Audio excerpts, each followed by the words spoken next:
pela oportunidade do trabalho, mas suplicando sempre a espiritualidade amiga da casa que nos ampare e nos intua. Eu sempre gosto de chegar um pouco mais cedo, fico quieta, fico pensando.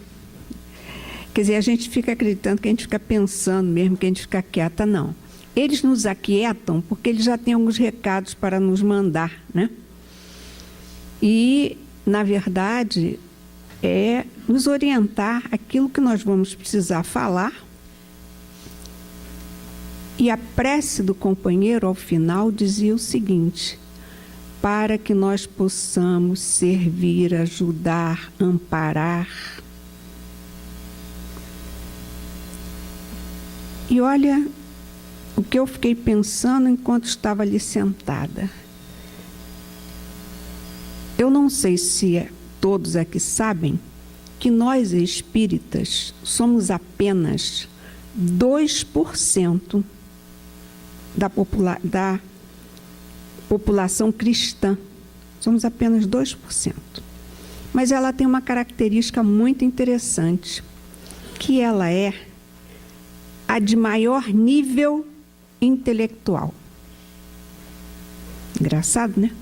Comparando esse número pequeno, 2% é muito pequeno, só que entre esses 2% é o grupo que tem maior nível de escolaridade.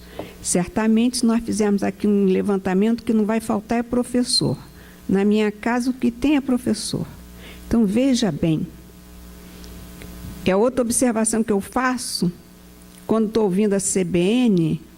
Tem um problema, seja de que ordem for, sempre o entrevistado é um professor. É sempre ele que vai falar sobre tudo, dos campos mais diversos. Então, olha só, nós espíritas somos estudiosos, a grande maioria. Aqueles até que não têm muito hábito, ou não gostam muito do livro, mas assistem palestra, vídeo, não sei o quê, estão atentos. E aí, isso acarreta para nós uma profunda responsabilidade. E nós temos uma gama de livros. Eu entrei aqui, a primeira coisa que quando eu chego aqui eu faço é entrar na livraria. Espírita adora comprar livro, né? Alguns leem, alguns guardam, né? Também tem aquele monte de livros lá. São coisas de espírito. Agora, gente, só tem o seguinte: bastariam 3 livros, são fundamentais: o Evangelho, Livro dos Espíritos, Livro dos Médiuns. Vocês me desculpem a audácia dessa afirmação. Mas se a gente ainda espremer mais, só tem um que é fundamental, que é o Evangelho. Porque é este que vai nos fazer criar este altar e que vai nos fazer a cuidar, atender, ouvir.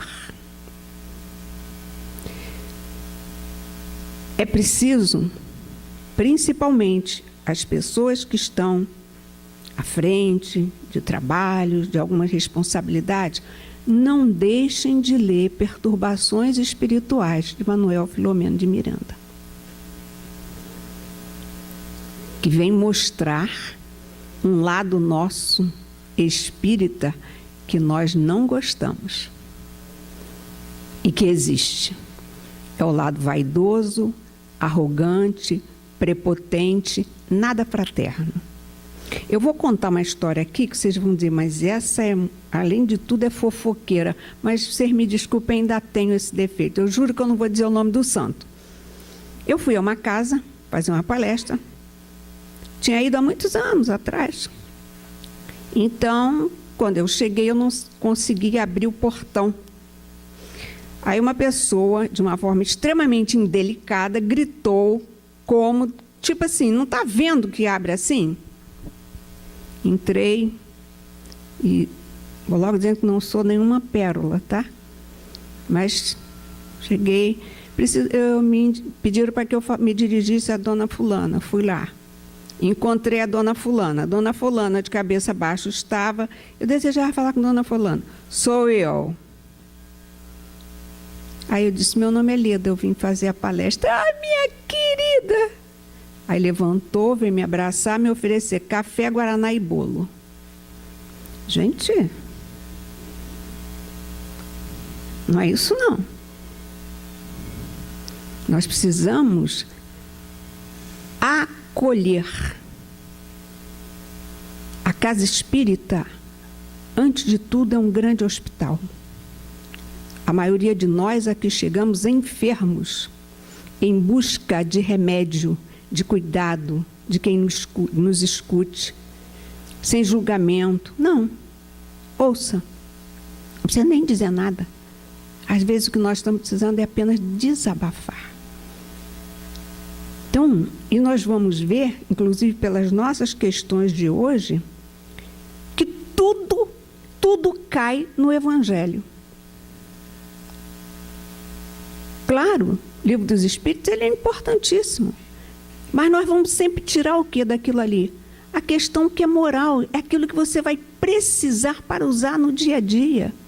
E é isso, gente, que faz a diferença entre as pessoas. É estar pronto para atender, para acolher. E quando eu estou falando disso, não eu ouvi, gente, num filme ridículo de televisão, quando o companheiro dizia o seguinte, mas que isso? Quem é que dá essas fortunas para caridade? Só quem dá isso é político, corrupto, artista para aliviar a sua consciência. Olha que coisa séria. Então, às vezes, a gente dá para aparecer, né? Mas aqueles pequenos atendimentos que a gente pode fazer, e eu não estou falando em nenhum atendimento financeiro, não, porque esse é o mais fácil. Daquela moedinha de R$1 a um cheque caprichado. Esse é fácil. O difícil é olhar para o cracudo ali da rua e reconhecer que ele é teu irmão. Eu ouvi essas notícias tenebrosas que nós temos ouvido e pedi a Deus que tenha misericórdia, que dê aos nossos irmãos consciência. Isso é que é difícil. Por isso, gente, nós espíritas adoramos estudar. Quer ver uma coisa que espírita adora? Estudar perispírito. Meu Deus do céu. Eu já fiquei até traumatizada. Perispírito. Mas engraçado, não perdoa. Conhece tudo de perispírito. Mas fica de picuinha com o companheiro da casa.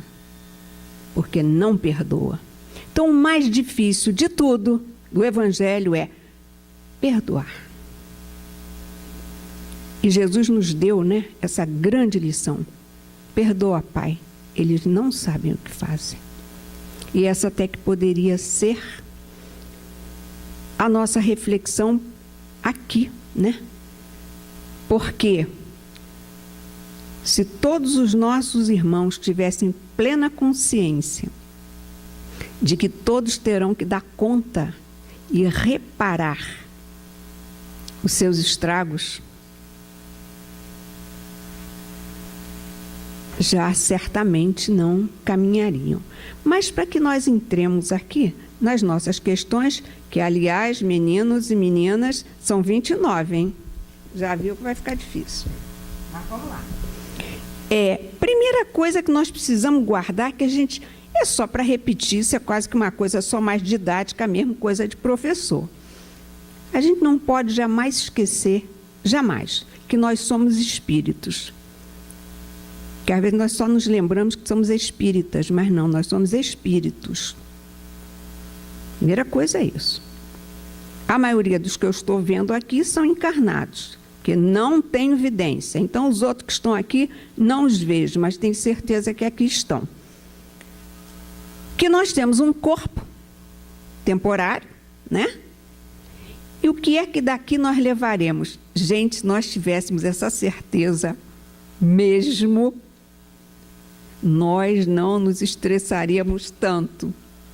Nós só levaremos daqui os nossos atos, bons e maus. Absolutamente mais nada. E a gente briga por dinheiro, e a gente briga por herança, e a gente briga pela joia, joia de mamãe. Né? Ninguém vai usar a joia porque é um, como é que se diz? É estar se entregando, né, ao assalto, mas a gente briga, né? Então, na verdade, primeira coisa que a gente não pode jamais nunca esquecer: meu Deus, o que é que eu vou levar? Vale a pena brigar por isso? Trabalhar tanto para isto? O que é que eu vou levar, né? E aqui, no nosso livro, começa a seguinte pergunta: da existência de diferentes ordens de espíritos, olha só bem isso aqui, resulta para este alguma hierarquia de poderes? Há entre eles subordinação e autoridade? Ô, gente, a gente adora uma hierarquia, né? Vamos combinar que a gente gosta disso, né? E de poder. A gente se estica todo, né? Entra batendo os pés. Eu sou o diretor, eu sou o presidente, eu mando, eu tenho autoridade. E aí eu me lembro de um companheiro nosso, da nossa casa, que já desencarnou, talvez aqui alguns até conhecessem, porque ele fazia palestras. Seu Jorge. Vejam como é que eu me referi a ele, Seu Jorge. Ninguém na nossa casa nunca o chamou de Jorge. Seu Jorge tinha uma tal autoridade moral, e um homem de uma simplicidade, aquele que andava com as blusas espíritas, com os dizeres sempre, tinha coragem de dar aula para adolescente com aquelas camisas, e virava para os meninos e dizia: fazer o bem é sempre a melhor opção. A tal ponto que ele já entrava na sala e os alunos repetiam. Possivelmente, ainda na juventude, falando isso de uma forma brincalhona, mas que certamente estava ali. Então, isto era um homem extremamente simples.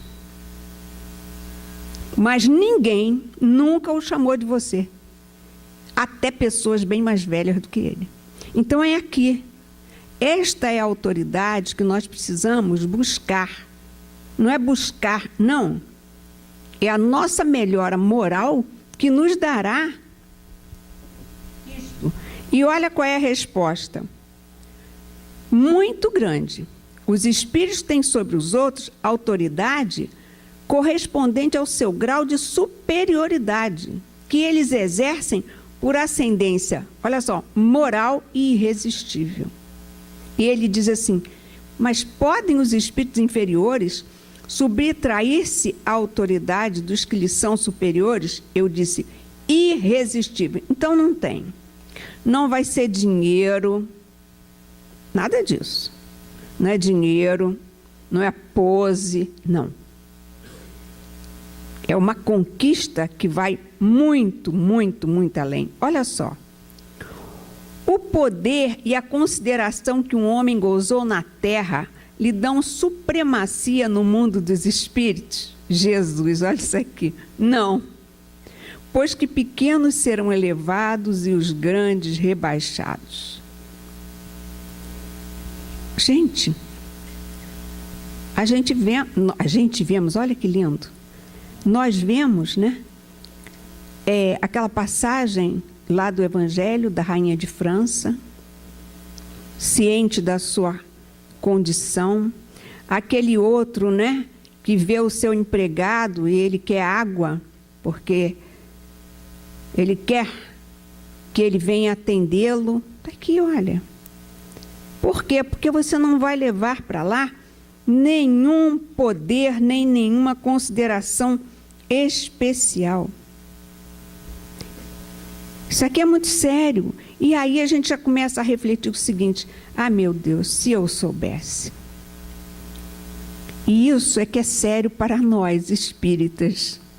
o espírita tem um problema sério para levar, porque ele sabe. Quem sabe, se compromete. Enquanto a gente não sabe, tudo bem. Mas agora nós sabemos disso. Nós sabemos que nós não somos superiores a ninguém. Isso é horrível.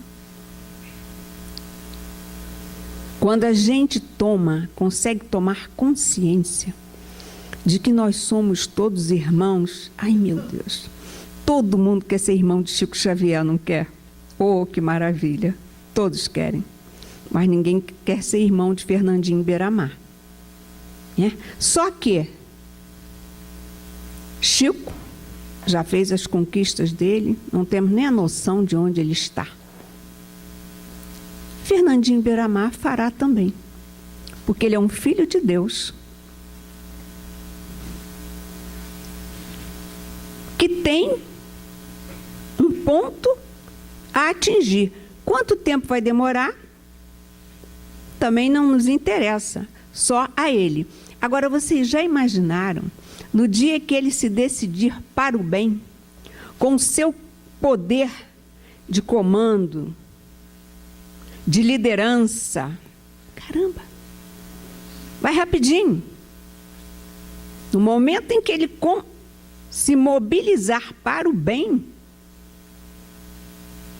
e a gente tem muita dificuldade em olhar aqueles que estão à nossa volta como irmãos e como pessoas com dificuldades, como todos nós, né? Olha outra questão aqui interessante. Aquele que foi grande na terra e que, como espírito, vem a achar-se entre os de ordem inferior, experimenta com isso alguma humilhação? Às vezes bem grande, se era orgulhoso e invejoso. Veja bem que ele está dizendo que só às vezes, hein? Porque ele vai custar. Essa consciência, ela não é rápida. Então, repare que ele está falando em grande na terra. A gente, às vezes, acredita, né, que a gente está numa condição na terra de inteligência, de conquista financeira, de conquista social, por grandes méritos. Tá. Mas ela, acima de tudo, elas são lições que nos são oferecidas por Deus. Nós vamos passar por várias experiências. A experiência da riqueza é dito ser a mais difícil, porque você está muito mais exposto às tentações. E a vivência da pobreza, gente, ela nos traz um desafio muito grande que se chama submissão. Acho que das lições mais difíceis para nós. Estar submisso. Aí a gente se lembra de Maria, né? Eis aqui a serva do Senhor. Seja feita a tua vontade e não as minhas. Gente, a coisa mais difícil que tem é estar submisso. Porque se alguém dissesse para mim, olha, você irá, né? Você vai ser tudo bonitinho. Imagine a uma mãe, aquela leva ano passado, acho que nós acompanhamos, que certamente tudo continua, porque por um tempo as coisas viram notícia, depois deixam de ser notícia e se apagam, inclusive, dos nossos sentimentos. Aquela leva de crianças que nasceram vítimas da Zika, todas elas com grandes problemas futuros. Já imaginaram o que é alguém que se preparou? Porque não foram só os pobres, não. Tem de tudo ali, encontrando aquela experiência.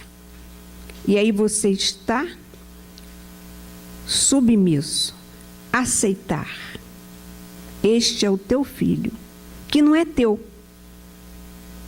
Nós mães, né, principalmente as mães, né, elas têm uma arrogância, né, que elas têm um filho. Não.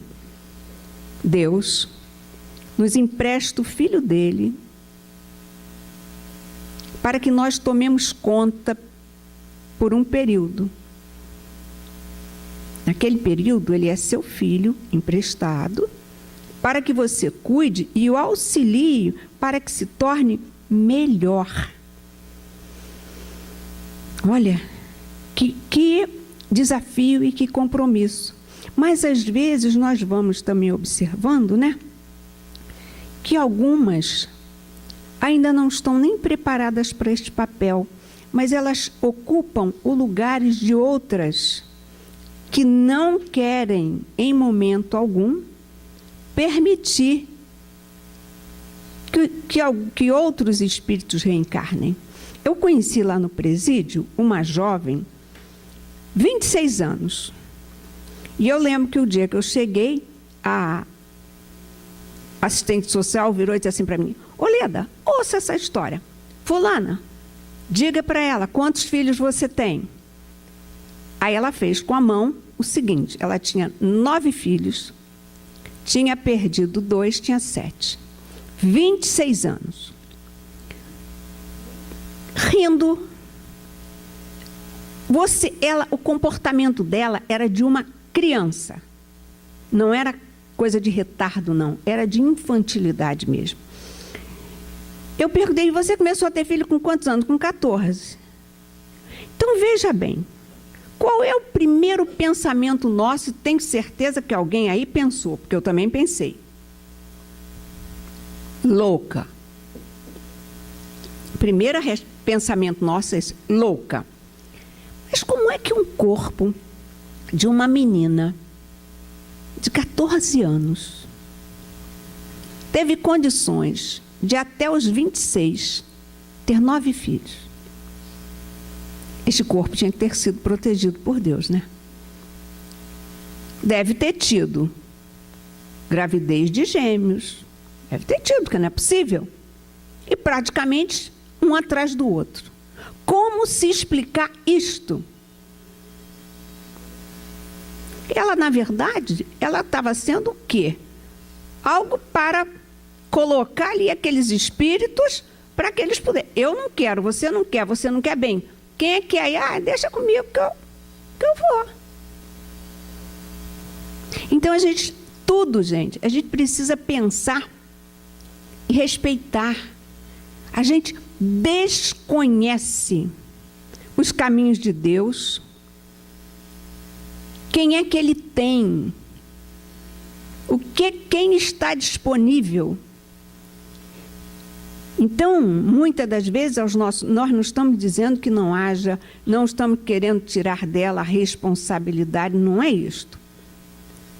Mas nós não temos esta condição de julgamento, porque realmente a gente desconhece. Né? Nós temos sempre uma visão, né, muito romântica, que nós mães somos pessoas maravilhosas. Não, nós somos espíritos a caminho. Não tem ninguém mais maravilhoso, né? Como todos somos espíritos a caminho. E olha, lá no presídio, eu não conheço uma que não tenha filho. Então, veja bem, são dificuldades nossas, de espírito, né? Que estamos, volto a repetir, a caminho. Olha isso aqui. Eu ri muito, gente, quando eu li essa questão. O soldado que depois da batalha se encontra com seu general no mundo dos espíritos, ainda o tem por superior? Que resposta dolorosa para o general. O título nada vale. A superioridade real é a que tem valor. Gente, nossos amigos, né, nossos irmãos militares, né? Eles trazem por toda uma formação, né? Essa questão da hierarquia, que a hierarquia é fantástica, é perfeita, é maravilhosa. Ninguém está dizendo não. A hierarquia, ela te leva a uma obediência, a um respeito. Mas não é, você tem que ter, vamos voltar para lá, pela questão que é de ordem moral. Você tem um lugar, mas a prova é de quê? Quando nós chegamos à espiritualidade, nenhum desses troféus. Eu fiquei no outro dia vendo, né? Nós vemos, às vezes, os militares lá cheios de medalhas, né? Porque comandaram guerras, porque mataram não sei quantos. Quer dizer, você tem medalhas de morte e não de vida. Aí alguém vai dizer assim, não, mas eu só matei 100 para salvar 200. Será? E eu orgulho, né, de ter aquelas medalhas todas. É muito sério. Que a gente humilha. Não, é isso que a gente precisa. Volto a insistir, a hierarquia, ela é fundamental. A disciplina, ela é fundamental. Nosso país hoje é o reflexo de quê? Nós não entendemos lá atrás. Tem uma turma aqui que é lá do meu tempo, né? Que pegou 64 e outras coisas mais, e outros estudaram. Então, naquela época, o que a gente passou a aprender? Tudo que fosse ordem estava errado. E aí nós estamos na desordem absoluta. Então, em tudo, já nos falava Paulo, ouvi tudo e retende o bem. Né? Eu sou de um tempo, no Pedro II, que quando o professor entrava na sala, você se levantava. Né? Onde se entrava formado. Hoje a gente bota 3.500 na avenida na escola de samba, mas não forma 30 alunos na escola, porque é complicado botar os 30 formados. Isso é resultado de quê? De falta de disciplina. As pessoas pensam que disciplina... Não, disciplina é para organizar, para que haja equilíbrio. Nada pode ser feito de qualquer jeito. Né? Então, a gente vai pagando. Vai pagando. Olha a outra questão aqui. Os espíritos diferentes, de diferentes ordens, se acham misturados uns com os outros? Sim ou não? Quer dizer, eles vivem, mas se distinguem uns dos outros. Evitam-se ou se aproximam conforme a simpatia e a antipatia, que reciprocamente uns inspiram aos outros. Constituem um mundo do qual o vosso é o pálido reflexo. Gente, na verdade, isso aqui está falando de nós. Está junto da gente o que é bom, o que é mal. Você se afiniza. Né? Já existem os ditados populares que são fantásticos. Né? As cobras só andam aos pares. Isso é perfeito. Minha filha, as cobras só andam aos pares. Você se encaixa com aqueles que têm alguma coisa. Isso aí nós vemos isso nas coisas mais simples, né? Na música. Aquele gosta de pagode, seus amigos, quando você vê, ele gosta do pagode, o outro gosta da bossa nova, o outro gosta de não sei o quê, o outro gosta de música clássica. Cada um. A gente se afiniza. E, às vezes, o que é importante? Que a gente se misture. Porque é na mistura que a gente vai ter oportunidades de conhecer. No campo da música mesmo, né? Vamos pensar no campo da música. Se você só ouviu uma coisa, ou um tipo, você não tem muita escolha. É aquilo que você vai gostar. Mas no momento que lhe oferecem, e nós vemos trabalhos feitos em comunidades, onde crianças tocando violoncelo, violino, aprendendo, olha só. Por quê? Porque a ele foi oferecida uma oportunidade de conhecer. Você não pode dizer que gosta ou não gosta, que nem paladar, não é? Às vezes você, criança, então, é muito comum isso, você vai oferecer, eu não gosto. Mas por que você não gosta, você nem provou? E às vezes, na hora que prova, até gosta. Ou poderá não gostar. Mas então, a gente precisa, e às vezes nós queremos, né, nos afastar desses que são mais complicados. Mas aí, por que a gente tem medo, hein? É porque a gente ainda tem pontos em comum. Por isso é o nosso medo. Jesus nunca teve medo. Jesus estava sempre acompanhado da multidão aflita. A quem Jesus, as mulheres que eram execradas, mulheres nem existem, ainda mais as mulheres consideradas de má vida. Estava Jesus. Jesus com os leprosos. Ele não ia se contaminar, ele não ia adoecer. A enfermidade ainda é resultado das nossas dificuldades. A doença ainda vem para nós como elemento de purificação. Então Jesus podia aparecer o que fosse, não ia acontecer nada a ele. Nem um ladrão, nem seria tentado pela prostituta. Agora nós precisamos nos afastar. Aí eu volto a lembrar vocês que não deixem de ler Perturbações Espirituais, de Divaldo, pelo médium Manuel Filomeno de Miranda. Aí vai ficar lá bem claro um monte de coisa. Olha aqui. Por que espíritos inferiores se comprazem em nos induzir ao mal? Pelo despeito que lhes causam não terem merecido estar entre os bons. Gente, se a gente pensar, isso tudo aqui acontece antes de acontecer lá, na nossa condição de espíritos desencarnados. Veja se isso aqui não acontece entre nós. Vamos pensar na escola.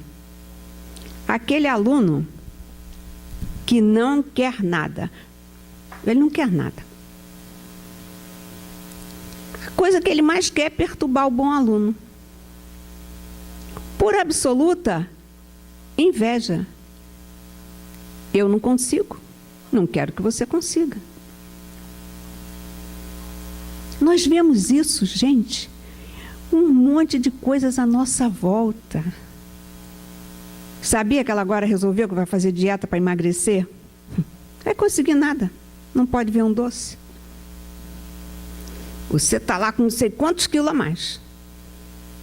Aí você torce contra, tanto que esta é uma técnica de quando se faz vigilante do peso, é a gente não sair falando que está fazendo vigilante do peso.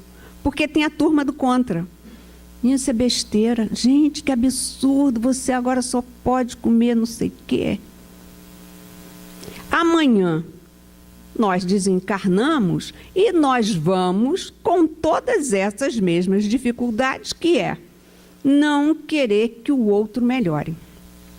Por quê? Porque ele às vezes ainda não está em condições, ainda se sente com dificuldades. E não é só o sente dificuldades. A gente precisa, acho que, assumir um pouquinho que a escolha somos nós que fazemos. O mal nosso é que nós temos por hábito escolher alguém para ser culpado, né? Vocês já imaginaram? Se não existisse mãe, não existiria psicologia, né? Porque a mãe é a culpada de tudo, não é? Quando não? As pessoas vão vivenciar, cada um passará por aquela sua vivência, né? Tem a mãe que vai dizer, você não dá para nada. Igual seu pai, não presta. Ponto. E ele, é isso mesmo. Tem outro que vai dizer, eu vou te mostrar se eu sou. Eu vou virar o jogo. E isso em tudo na nossa vida. Você tem dois caminhos sempre a seguir. Sempre é isso. Uns aceitam e o outro não aceita ficar para baixo. O outro não. Né? Olha só aqui. Como se comunicam entre si os espíritos? Eles se veem e se compreendem. A palavra é material, é o reflexo do espírito. O fluido cósmico Fluido universal estabelece entre eles comunicação constante. É o veículo do transporte dos pensamentos. Gente, aí eu tenho que concordar que nessa hora que estamos vivendo, nós não podemos nos esquecer do fluido cósmico universal, que está aí.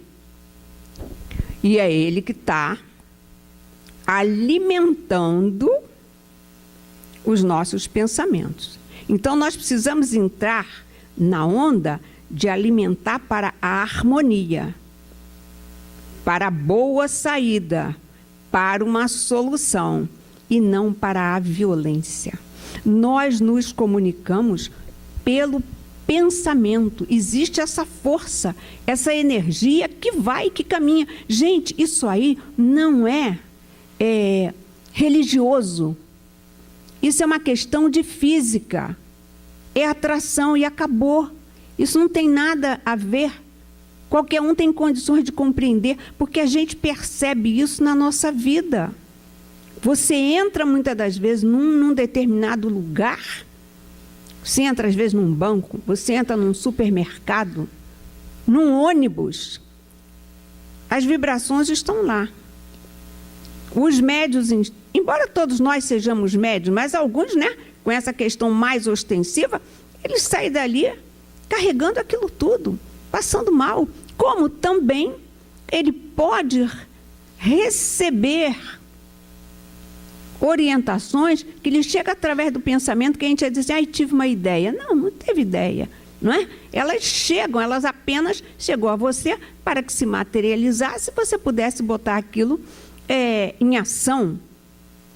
Isso é muito sério, porque a comunicação existe. Então, lógico, aqui a gente tem que ter um cuidado muito grande, porque às vezes as pessoas, principalmente aquelas, né, que não têm muito conhecimento, se aproximam da gente, sabe que a gente é espírita, aí quer perguntar, eu sonhei com meu pai, eu sonhei com não sei o quê, e o que eu faço, e o que eu digo? Olha, os cuidados que nós precisamos ter na hora de trazer conforto a uma pessoa dessa, né? Ter um cuidado de dizer, pelo amor de Deus, não faz não que tu vai atrair. Nós não podemos nos esquecer da intenção, do amor que está ali. O amor cobre a multidão dos pecados. Então já começa por aí, né? Então nós temos sempre que ter uma misericórdia muito grande ao ouvir aqueles que estão em grande sofrimento. E essa questão, né, de que nós nos comunicamos pelo pensamento, ela é muito séria, e a gente vê assim, que ao mesmo tempo, ela é tão clara, né? Eu tenho uma das minhas filhas, ela é médium do Tupiara. E uma época, ela estava na Índia, e o filho da professora, ele tinha uns ataques, ele desmaiava, como se fosse uma epilepsia, alguma coisa assim. E minha filha, então, resolveu falar com a mãe dele, que nem inglês falava, para fazer uma cirurgia espiritual. Mas ela aceitou. Olha que coisa interessante. Ela aceitou. Então, olha só, todas as cirurgias são às 23 horas. Às 23 horas, em qualquer lugar do mundo. Não tem questão de fuso horário. Por quê? Porque a atração do pensamento é o que vai atrair aquele que irá lhe atender. Então, não importa onde você vá fazer, em que lugar do mundo você fará essas cirurgias. Ela trabalhando na parte de marcação, escrevendo, completando as cartas, né, os envelopes. Gente, são pessoas do mundo inteiro, marcando cirurgias. Então, é isso aqui. Nós vamos fazer essa atração pelo pensamento. Daí, olha, gente, quando a gente se reúne para fazer uma oração, né? por alguém que está enfermo, por um amigo necessitado. Neste momento que estamos vivendo, orar pelo nosso país. Imagine todos esses pensamentos de vibração do bem se completando, se juntando. Que o pensamento ele vai e ele não tem nada que o barre. Então olha só o quanto nós somos poderosos. E que a gente possa tomar consciência deste poder e usá-lo exatamente para quê? Para o bem. Quebrar, né? Esses momentos, hoje, com zap, com isso, com aquilo, gente, é uma enxurrada de insanidades que a gente recebe. Então, mas de vez em quando você encontra alguém, né, que manda coisas que nos falam de esperança. E é isso que é acima de tudo, porque, gente, a nossa cabeça é uma usina, aqui dentro tem uma usina. E que nós podemos empregá-las para o bem ou para o mal. E a escolha, né, ela será sempre nossa. O tempo todo é uma coisa que eu tenho procurado chamar a atenção exatamente disso, né? Que a escolha, ela é nossa. Só me diz até que horas. Tudo bem. Vamos lá aqui. Os espíritos se reconhecem por terem habitado a terra? O filho reconhece o pai, o amigo reconhece o seu amigo? Perfeitamente, e assim, de geração em geração. Como é que os que se conheceram na terra se conhecem no mundo dos espíritos? Vemos a nossa vida pretérita, lemos nela como em um livro, vendo a dos nossos amigos e dos nossos inimigos. Aí vemos a passagem deles na vida corporal a outra. Gente, essa questão, eu acho que, acima de tudo, ela nos fala muito de consolação. Consolação. Eu penso, por exemplo, de uma mãe, né, cujo filho partiu. Tudo que ela quer é encontrar esse filho, né? É encontrar, talvez, a mãe. Cada um tem lá. E no outro dia, engraçado, a gente vai envelhecendo, é uma coisa horrível, gente. Além de todos os problemas, né? Artrose, dói aqui, dói ali, pressão alta. A gente ainda começa com esses pensamentos, porque a gente vai tendo a noção da finitude. E aí eu me vi pensando assim, meu Deus, quem eu gostaria de encontrar primeiro? E interessante que veio a minha avó. Olha que coisa, né? Ela partiu, eu ia fazer 7 anos, ela desencarnou 22 de julho, eu fazia aniversário 30 de julho. Que coisa! Porque, bem, de repente, o mais natural que a gente pensa, quero ver minha mãe. Mas a imagem, quer dizer, que relação é essa? Que a gente desconhece, que só realmente, quando essa caminhada da nossa vivência, da nossa encarnação, aquelas até onde possamos abranger, é que nós vamos entender que laços são esses, né, que nos unem, né? Mas, de qualquer forma, isso traz uma grande conforto, esperança, consolo. Que eu acho que isso, a doutrina espírita, é das coisas assim mais extraordinárias da doutrina espírita. Porque ela traz um consolo com esclarecimento. Está lá, conhecereis a verdade e a verdade vos libertará.